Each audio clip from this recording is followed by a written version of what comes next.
Good afternoon. It's Monday, the 9th of March. It's just after midday, and we now have chapter 8 from my story, This England. We have George back for another shift in the call centre. Disciplinary review is pending, and George is there nice and early.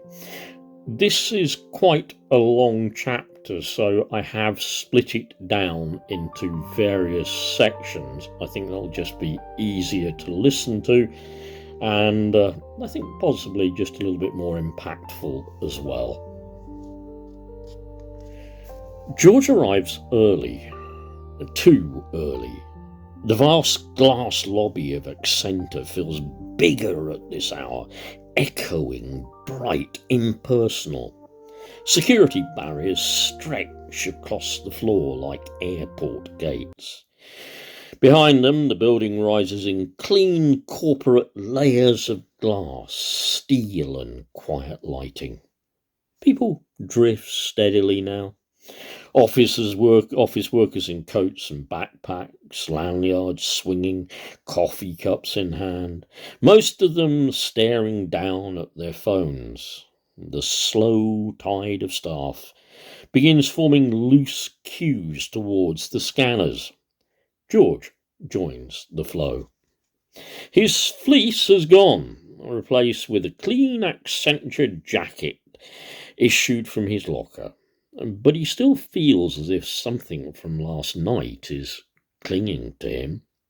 Smoke, blood, rain.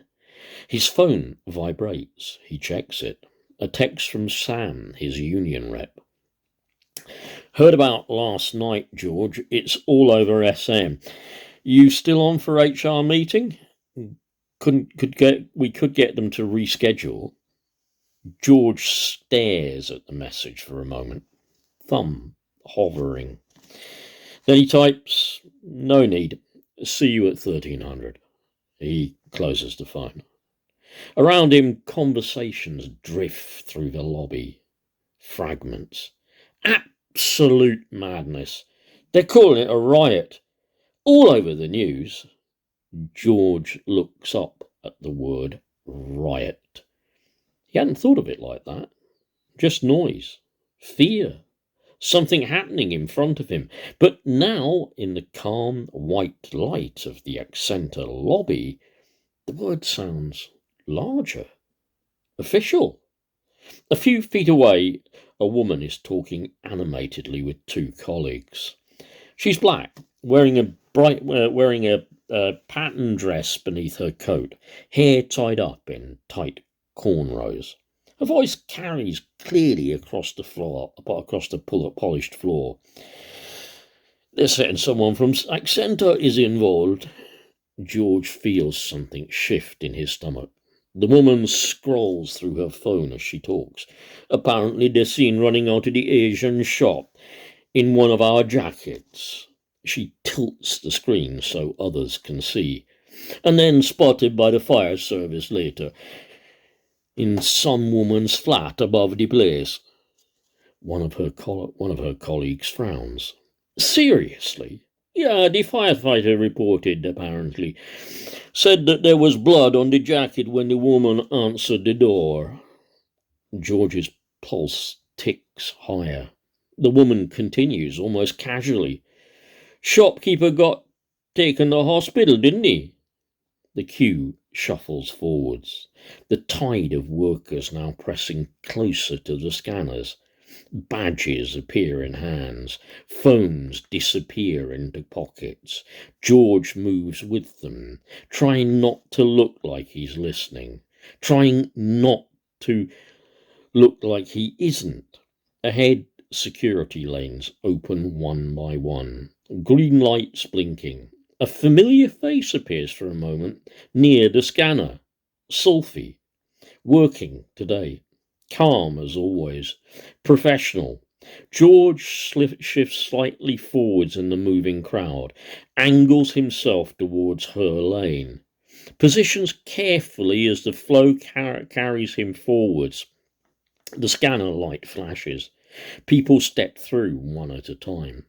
The lobby hums with quiet conversation, news alerts, the low electronic beep of badges being read. George edges closer. Almost there. He meets Sophie's eyes for a brief second across the barrier and wonders what she's already heard. George edges into Sophie's lane as the line compresses. The morning light pours through the high glass wall of the lobby, pale and sharp, catching on the polished floors and the brushed metal. Sophie stands behind the scanner desk, immaculate as always. Her navy security jacket sits perfectly straight on a long dark dress. Her hijab is folded with precise care, the fabric smooth against her shoulders. A small silver pin holds it neatly in place beneath her chin. For a moment, the sunlight hits it. The pin flashes, just a tiny spark of light. George finds himself staring longer than he means to. Everything about her is composed, measured, quietly confident. She reminds him suddenly of the woman he's seen in airline adverts. Those Muslim pilots from Gulf air carriers, professional, assured, the kind of person who knows exactly where they're going. Nothing like Gladys. Gladys's warmth and noise, soft laughter and poured rum without measure. Earthy, real in a way that fills a room. What you see is exactly what you get. Sophie is different, contained, but there's something about her that draws George in. He doesn't know her well, barely more than greetings and the occasional exchange joke. Yet he always senses something steady in her, something calm, something that makes him think she might listen if you ever needed it. The line moves. George places his phone and keys in the green tray and slides them through the scanner. Sophie watches through the screen, her expression neutral. The machine hums, green light. She picks up his coffee cup from the tray and hands it back across the counter. Morning, George. Her voice is soft but clear. He takes the cup. Their fingers touch briefly, warm, just for a second. Sophie studies his face a moment longer than usual. And then she tilts her head slightly. Long night? George gives a small half shrug. Sure was. For a moment, neither of them moves. The lobby hum continues behind him, badges beeping, voices murmuring, the slow tide of workers flowing through security. Sophie nods once, as if filing the answer away. Then she gestures toward the gate. Go ahead. George steps through. The barrier opens with a quiet electronic click. He walks into the building proper, coffee warm in his hand. But as he moves away, he can't quite shake the feeling that Sophie already knows more than she is saying. We'll end that part there because it sets us up nicely for the next part. Please, if you want to share this, if it means something to you, please do. It's also available on YouTube and other social media platforms. Bye.